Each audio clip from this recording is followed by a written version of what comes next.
My daughter called me at 2047 in the morning.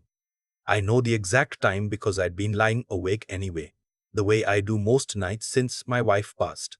The bedroom ceiling doesn't have anything interesting on it, but I stared at it a lot. I almost didn't answer. Figured it was a pocket dial or some kind of mistake. My older daughter Claire doesn't call at 2047 in the morning unless something is badly wrong. Dad, her voice was tight, controlled in a way that told me she was working hard to keep it that way. What happened?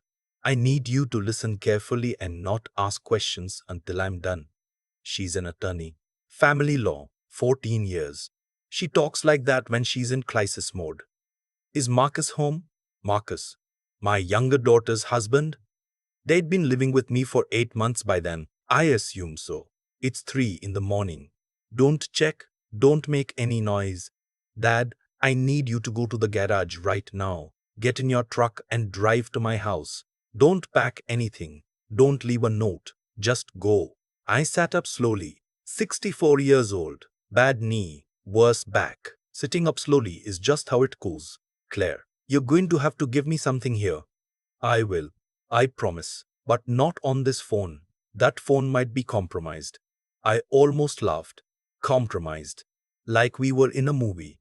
But Claire doesn't make things up. She never has. Even as a kid, she was the one who told me straight when something was wrong. No drama, just facts delivered with those serious eyes. When her mother got her first diagnosis, Claire called me at work and said, Dad, Mom found something and you need to come home now. Same voice, same controlled terror underneath. I put on my shoes, grabbed my keys from the nightstand, and walked through the dark house to the garage. Didn't turn on any lights.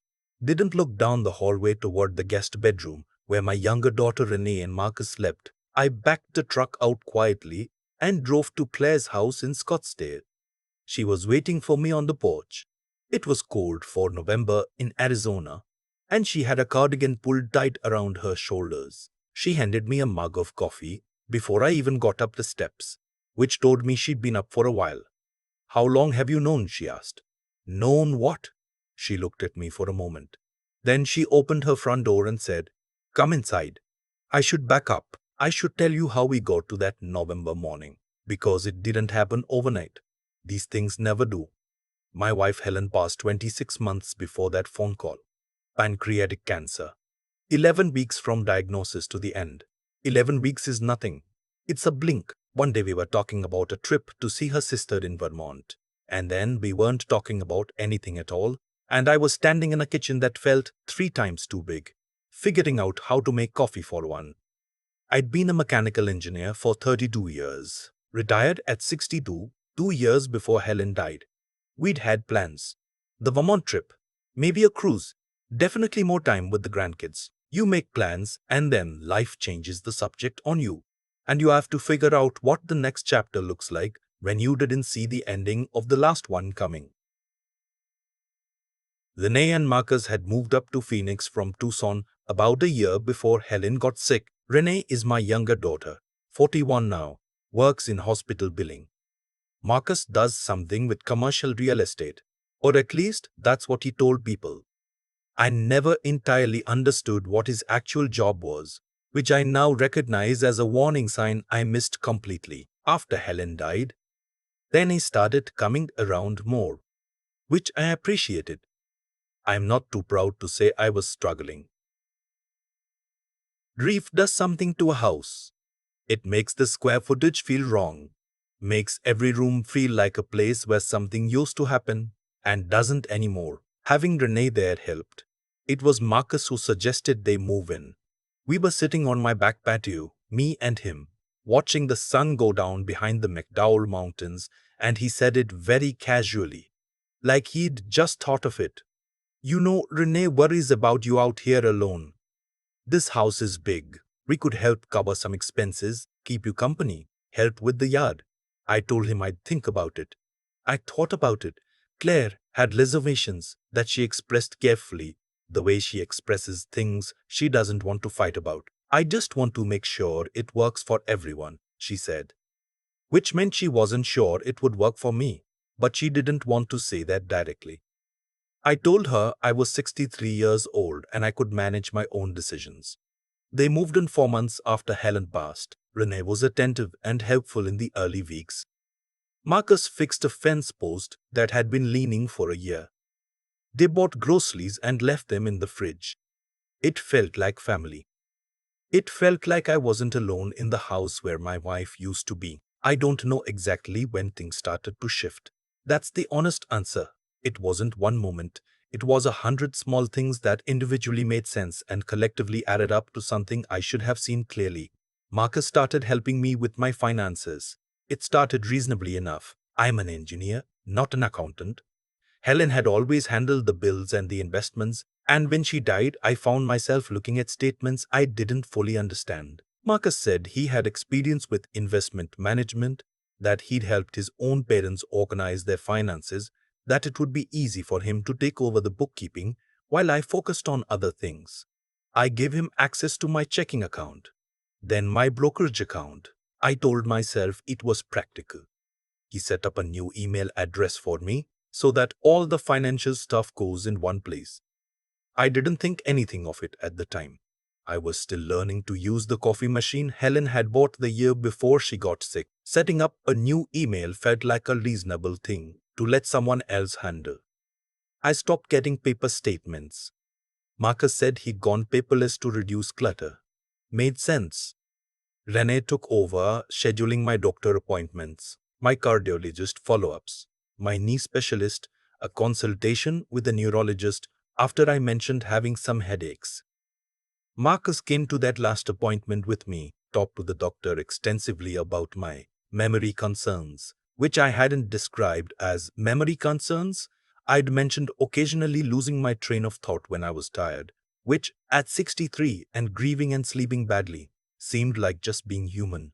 But Marcus framed it differently. The doctor Marcus had switched me to, gave me some tests and said I showed early indicators worth monitoring. I remember signing some paperwork that day. Marcus said it was standard patient authorization. I didn't read it carefully. I'm telling you that plainly because I think it's important to say I didn't read it. I was tired, and the grief was still a constant background weight, and I trusted my son-in-law. That was my mistake. Or the first one I can clearly identify. Renee started suggesting I not drive at night, then gently, that maybe I shouldn't drive on highways. She'd say things like, "Dad, I just want you to be safe," in a tone so earnest I felt guilty for even questioning it. Marcus drove me to my woodworking class on Thursday evenings. He usually came inside to say hello to the instructor, a retired school teacher named Boyd, who ran the class out of his workshop off Cave Creek Road. I didn't know until later that Marcus had been asking Boyd questions about my behavior, my focus, whether I'd seemed confused or disoriented. Boyd told me afterward that he'd thought Marcus was just being an attentive son-in-law. That's what it had seemed like. My old friends started coming around less. That happened slowly too. My buddy Terence, who I've known since we worked together at the firm in the 90s, told me later that he'd gotten a call from Marcus saying I was going through a difficult period and really needed rest more than visitors right now. Terence backed off, figuring he was being respectful. My neighbor Phil got a similar message. My brother-in-law out in Flagstaff, Helen's brother, called twice and got voicemails that I don't remember hearing about. I wasn't a prisoner. I want to be clear about that. I could come and go. I went to my woodworking class.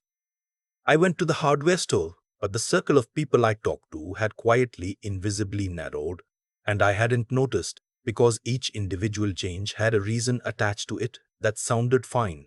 This went on for about 7 months. The thing that eventually unraveled it was a birdhouse. I know that sounds absurd, but I'd been working on a birdhouse in Boyd's class, a bigger project than usual, and I wanted to give it to Claire's youngest daughter for her birthday. Claire came to pick it up one Saturday when Rennie and Marcus were at some event in Tempe. Just me and Claire for about 2 hours, which I realized later had been rare lately. We had lunch. We talked. She asked about Terence, whether he'd been around lately. I said not really. She asked why. I said Marcus had mentioned that Terence might not be great for my stress levels right now. I said it like it was nothing. A reasonable thing. Claire set down her fork. Marcus decided who's good for your stress levels. I started to explain and then stopped. Heard how it sounded. Dad, she said slowly, who manages your bank accounts right now? 3 weeks later, she called me at 2047 in the morning.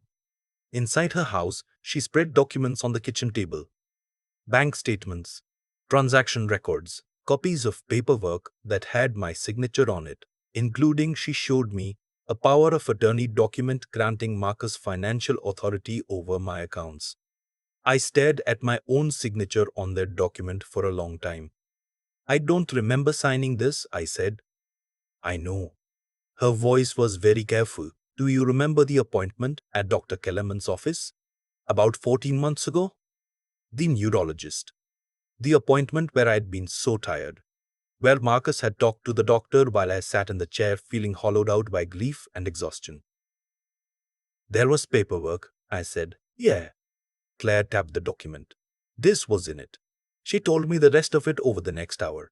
Marcus had opened 2 lines of credit in my name, had transferred $47,000 from my brokerage account into a joint account he'd created without my knowledge, using the power of attorney, had been in communication with an attorney in Tempe about initiating a formal guardianship proceeding, the kind that would remove my legal right to make my own financial and medical decisions. They've been building a case, Claire said. That neurologist appointment, the memory concerns, getting people away from you. All of it was building documentation to support a claim that you're incapacitated. I am 64 years old. I restored a 1968 Ford pickup truck in my garage the summer before Helen got sick. I designed load-bearing systems for commercial buildings for 3 decades. I am not incapacitated, but I had given them the paperwork. Piece by piece, exhausted and trusting, and not paying attention, I had handed them the tools they needed. How did you find out? I asked. Claire is a family law attorney. She knows guardianship law the way I know tensile strength calculations. She'd been approached 2 months earlier by the attorney in Tempe, an indirect approach, a professional courtesy call that was really a fishing expedition to see how the family would respond to a guardianship claim.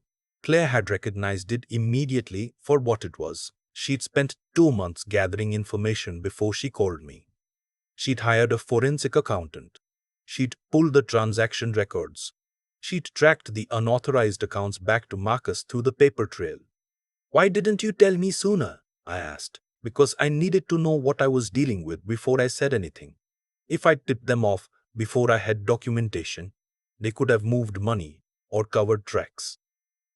She looked at me steadily. I'm telling you now. Tonight, because the guardianship filing is scheduled for Monday morning. It was Saturday. We had less than 48 hours. I want to tell you I felt rage. And I did, eventually. But sitting at Claire's kitchen table at 4 in the morning, looking at my own signature on a document I didn't remember signing, what I felt first was something quieter and more devastating. Shame. That I hadn't seen it, that I'd been so lost in grief that I'd handed the keys to my own life to someone I barely knew and told myself it was because he was family. He wasn't family. He was my daughter's husband, and those are not the same thing, and I had confused them. Claire had already spoken to an elder law attorney named Margaret, different Margaret, this one in Scottsdale, sharp as a tack, with a reputation for eating bad faith guardianship cases for lunch.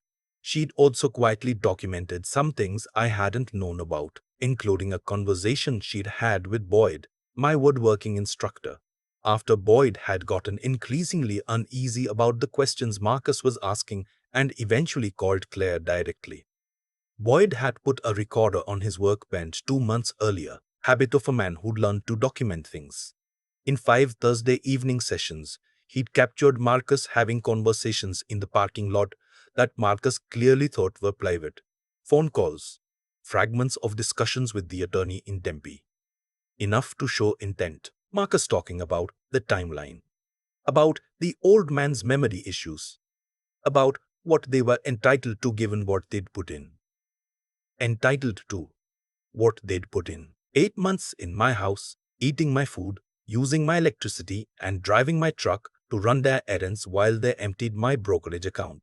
Margaret, the attorney, filed an emergency motion at 7 on Monday morning, injunction against the guardianship filing, fraud claims, elder financial abuse, which is a serious matter in Arizona, not just a civil issue.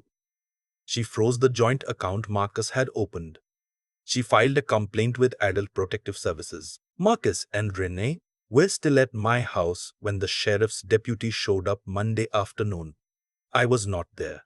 Claire had strongly recommended I stay at her place for the weekend, which I had done. I watched the mountains from her guest room window and thought about Helen and about the birdhouse I'd made for Claire's daughter and about how strange it is that a life can get away from you so quietly.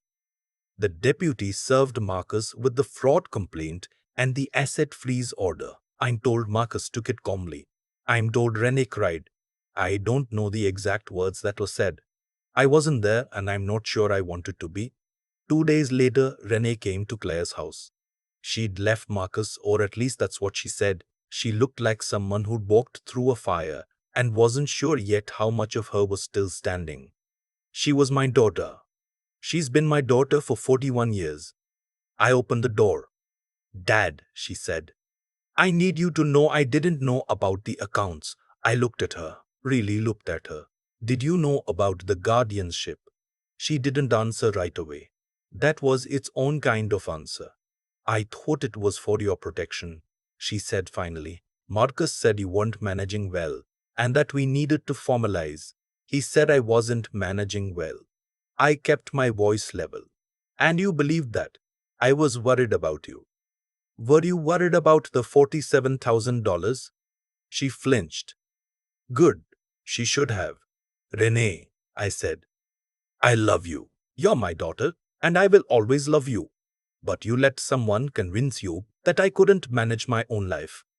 You sat in my house for 8 months while he cut me off from my friends and my brother-in-law and my other daughter. You were in that house. You heard those conversations. You signed your name on a joint account that had my money in it. I didn't know what account it was. Then you should have asked. She cried. I let her. I didn't tell her to stop, but I didn't comfort her either. And after a while, she ran out of things to say, and the silence just sat there between us. What I need from you, I said, is the truth. In the legal proceedings. Whatever your attorney asks you, the truth, all of it. Because the only way any of this gets better is if the truth comes out completely. She nodded. And then, I said, we don't talk for a while. And then later maybe, when some time has passed and you've done the work of figuring out how this happened, we can talk again, maybe. She left. I locked the door and sat down in Claire's living room and looked at my hands for a long time. 64 years old. 32 years of engineering. Bad knee, worse back. Still here. The legal process took 7 months. Marcus was charged with elder financial abuse and fraud. In Arizona, that's not a misdemeanor, it's a Class 2 felony when the amount exceeds $3,000. The $47,000 transfer and the unauthorized credit lines added up to considerably more than $3,000. He was also charged with exploitation of a vulnerable adult, which the prosecutor argued applied based on the documentation of the isolation tactics and the manufactured neurological narrative. His attorney tried to negotiate. Margaret shut it down. They tried again. She shut it down again. They went after everything, she told me. They don't get to negotiate from a position of strength now. I liked her. Marcus took a plea deal in late spring. 30 months in the Maricopa County jail system, with the possibility of probation after 18 months if he met conditions. Restitution order for the full $47,000 plus legal fees. The credit lines were closed and removed from my credit report. Renee cooperated with the prosecution.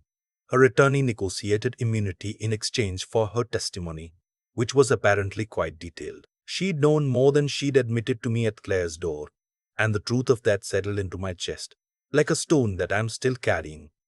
She's in therapy now. I know this because she sends me letters. Not texts, not emails.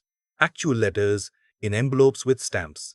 One every few weeks. She writes about what she's working on in therapy. She writes about her job. She doesn't ask for anything. She doesn't explain or justify or relitigate what happened. She just writes. I don't write back yet. I'm not ready. But I keep the letters. I sold the house. Too much history in it. The good kind and the bad kind mixed together in a way I couldn't separate anymore. A young couple bought it. Newlyweds. The wife visibly pregnant. They were so excited about the backyard. The wife asked me if I had any tips for the garden, and I told her Helen's tomatoes had done best near the east fence where they got morning sun. She wrote it down in a little notebook. That helped somehow. I bought a smaller place in Mesa, closer to Claire and the grandkids, with a detached workshop large enough for my woodworking setup. I transferred my tools out of storage myself, piece by piece, a week after closing. There's something about handling your own tools, knowing where each one lives, that settles something in the nervous system. Boyd helped me set up the workshop. We spent a Saturday afternoon arranging the workbenches and organizing the lumber, and then we sat outside in the November sun with coffee, and he told me he was sorry he hadn't said something sooner. I told him the recording he'd made probably saved my financial life and possibly my legal independence, so I thought he'd more than made up for it. Terence came by the new place the week after I moved in. He brought a six-pack and stayed for 4 hours. We talked about Helen. We talked about the case. We talked about his retirement, which he's been threatening for 3 years and still hasn't pulled the trigger on. At the end of the night, he shook my hand at the door and said, I should have pushed harder when you went quiet. I'm sorry for that. You had no way of knowing, I said. Still, that's friendship. 20-some years and he still apologizes for things that weren't his fault. Claire's daughter, the one I'd made the birdhouse for, set it up in their backyard. Sparrows moved in by February. Claire sent me a picture. I put it on the refrigerator, next to a letter from Renee, next to a drawing one of the grandkids made of what they said was my truck, but looks more like a red rectangle on wheels. It's a good refrigerator door, full of the things that matter. I think about Helen a lot, not with the raw weight I used to carry. That's changed. The way grief does change, if you give it time instead of letting someone cut off your access to the people who would have helped you carry it. I think about her practical now. What she would have said about Marcus. Knowing Helen, she would have spotted him in month 2. She had a nose for people who wanted something. I had to learn to trust my own nose again. That took a while. Still taking a while, honestly. What I know now that I didn't know before, grief makes you permeable. It makes you want to believe that people are filling a gap when really they're widening it. I'm not saying don't let people help you. I'm saying know who's helping you and why. And don't ever let the paperwork get done without reading it yourself. Even when you're exhausted, even when someone you love says it's fine. Read the paperwork. Keep your own accounts. Keep your people close. The ones who knew you before everything changed. The ones who don't need anything from you except to see you doing all right. I'm doing all right. Most mornings I'm in the workshop by 7. I'm working on a blanket chest right now. Cherry wood, dovetail joints, for Claire's birthday in April. It's the most complicated piece I've attempted since the restart. My knee complains when I stand too long. My back has opinions about the low workbench. I've learned to work through both.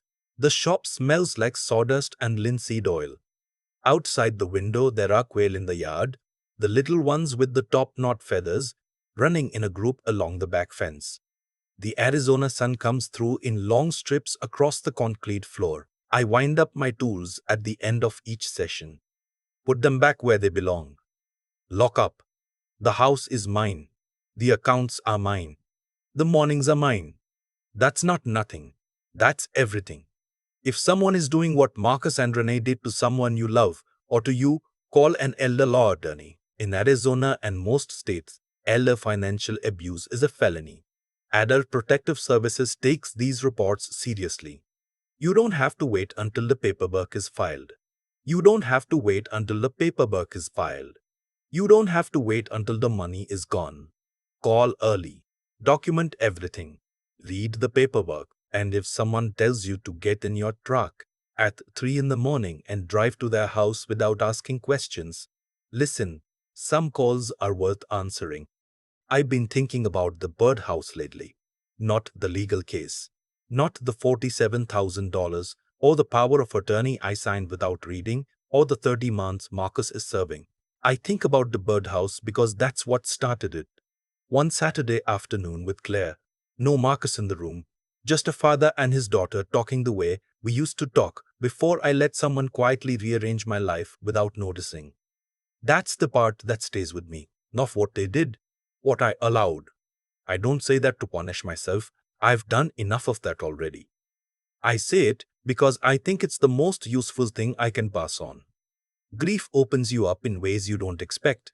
When Helen died, I thought I knew what loss felt like. I didn't know that it also makes you porous, makes you want to believe that the people moving into the empty space are filling it with something good. Marcus read that. He read it accurately. And he used it. That's on him. But I handed him the door. That's on me. What I understand now. What I had to learn at 64, the hard way, with a forensic accountant and a court order, is that trusting people and verifying things are not opposites. I used to think they were. I used to think that asking to read paperwork myself was somehow an insult to the person handing it to me. That needing to understand my own bank statements meant I didn't trust Marcus, that wanting to call Terence without explanation was somehow rude to the son-in-law who'd framed Terence as a stressor. None of that was true. All of it was a manipulation. I accepted because I was tired and sad, and I wanted someone to take things off my plate. What Marcus and Renee built, the isolation, the neuralist appointment, the manufactured paper trail, didn't happen because they were unusually clever. It happened because I made it easy. I stopped reading. I stopped asking. I stopped keeping up with the people who knew me before everything changed. And when you stop doing those things, you create a version of yourself that exists only in someone else's account of you. And if that someone has a reason to make that account look a certain way, you won't even see it happening. Claire saw it. Boyd saw it, eventually, and had the good sense to start a recorder. Terence would have seen it if I'd let him stay close enough. The people who love you without needing anything from you. Those are the ones who can see you clearly. I had them. I just let someone convince me to keep them at arm's length. Here's what I know about consequences. They are not punishments handed down from somewhere above. They are just the arithmetic of choices, adding up. Marcus made choices that led to a cell. Renee made choices that led to testifying against her own husband and writing letters she isn't sure I'll ever answer. I made choices that led to sitting in my daughter's kitchen at 4 in the morning, looking at my own signature and not recognizing the moment I'd written it. We all got exactly where our choices were taking us. That's not cruel. That's just how it works. What I'm working on now. In the shop, in the mornings, watching the quail run along the back fence, is building the kind of daily life that doesn't have gaps in it. Not because I'm afraid of what moves into gaps, but because a full life, a life where you know your accounts and keep your people close and read what you sign, doesn't give anyone much to work with. The blanket chest I'm making for Claire is coming along. Cherry wood, dovetail joints. It's harder than anything I've attempted since I set up the new shop, and my knee lets me know it every afternoon. I work to it. That's the whole of it, really. You survive the thing. You figure out what you let happen and why. You fix what can be fixed. And then you get back to work.